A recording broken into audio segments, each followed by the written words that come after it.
Gamertag Radio presents E3 coverage. Hosts Danny Pena, Paris Lilly, and Peter Toledo are direct from the convention center floor.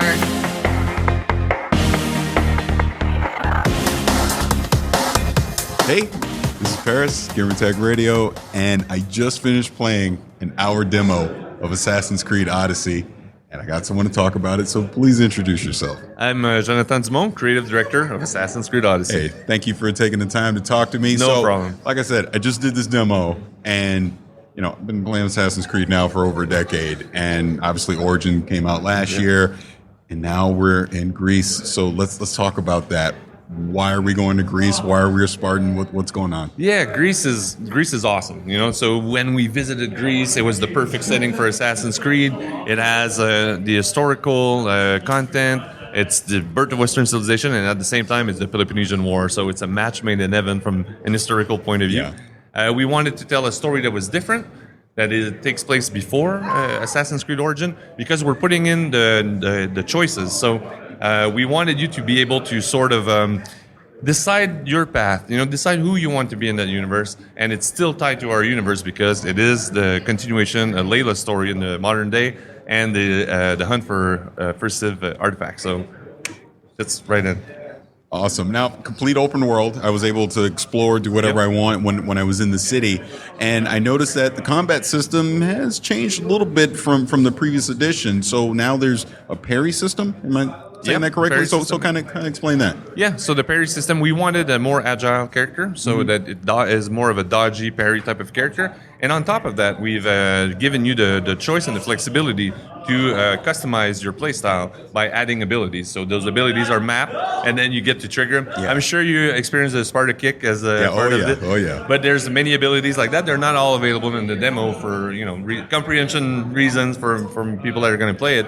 But it allows you to say, hey, I want to be a little bit more stealth than combat, or just unload on everybody and just put the combat abilities. So the parry system is, we want you to be timing, so if somebody hits you, you can time. So if you're getting overwhelmed by 3, 4, 5 guys, then now it's better to have crowd control abilities like the Chaos, Ring of Chaos, which, just stuns everybody, and then you kick him in the face, and then as you're building up adrenaline while fighting. So it's a much more dynamic fight system that you customize a little bit more.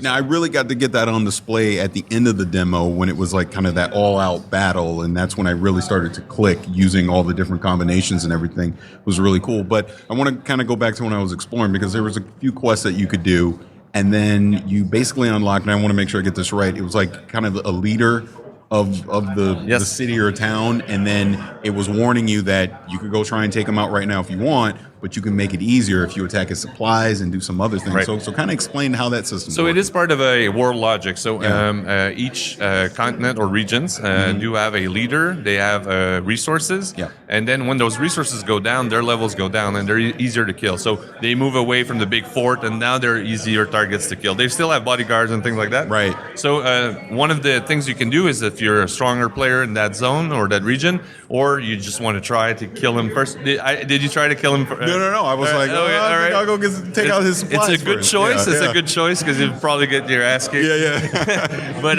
so you want to down the resources, make him vulnerable, and then you can go kill him. So that's part of our world logic, and that's present from every region. So some are targets, some give you contracts, so you can sort of befriend them, and then.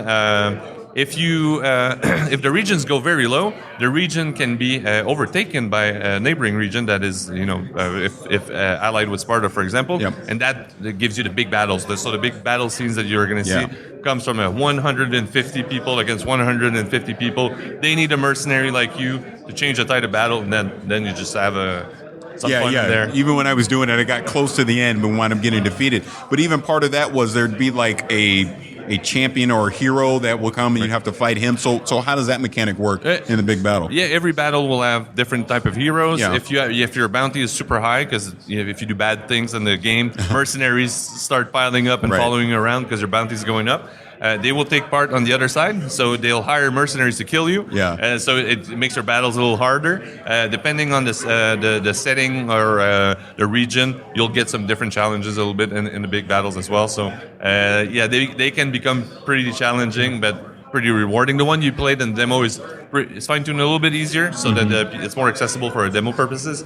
But man, those could get pretty tough. Oh, I can imagine just playing from it. It was, even you say it was toned down, it still seemed a little tough. So final question is, there's naval combat as well. So kind of talk about that and how that plays into Odyssey. Yeah, the Odyssey means traveling on the sea, right? Like you just, what are you going to find on that island? Where are you going to go? Like a journey.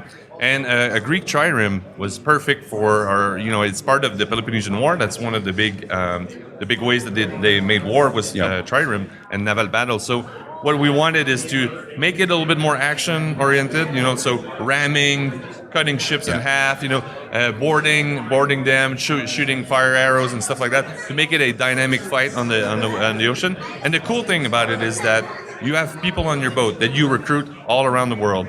So if you see like some big Athenian guy, you can sneak up on him, knock him out, and give him a second chance. But okay, dude, here's your second chance. Yeah. Come on, you're on my crew. Pay him, and now he's part of your crew, and he will board with you. Or you can send him, on land with some abilities that will be a distraction. So it all feeds into the loop. And of course, it's customizable. The boat is customizable. Change the sails, the colors, everything. Yeah. So. That's awesome. So, I mean, it's safe to say that Assassin's Creed Odyssey is really taking a lot of inspiration for some of the previous editions of the game, and it's kind of wrapping it all into one big package that we're going to get in Odyssey. So you do have some familiar pillars, and then we have a lot new pillars with the big battles is different. We've never seen this. And then the notion of choice, 2 playable characters, a long storyline where your choices matter and modify your story. So that's one thing I forgot to mention. Yeah, so we have choice selection when we're going through the dialogue, and that does matter in the game. It does, and it sometimes it's just from a role play perspective. Right. If you would just want to say, hey, stop messing with me or something like that, or be compassionate with somebody. Yeah. But sometimes those choices have a longer repercussion, so you don't necessarily know what's happening now, but down the road you're going to figure out, oh, I should have done that. What we're trying to do is put the choices in short term, medium term, long term. So short term could be somebody like, could you find that sword? And then you find the sword, and then you say, did you find it? And you can lie, no, I didn't find it. And then you keep it, and it has a repercussion. So things like that to keep the tone interesting for players. So that's awesome. And when can people expect Assassin's Creed Odyssey? What can they expect? Yeah, when can they can expect it October 5th, 2018. All right, thank you very much. Thank you. Thank you.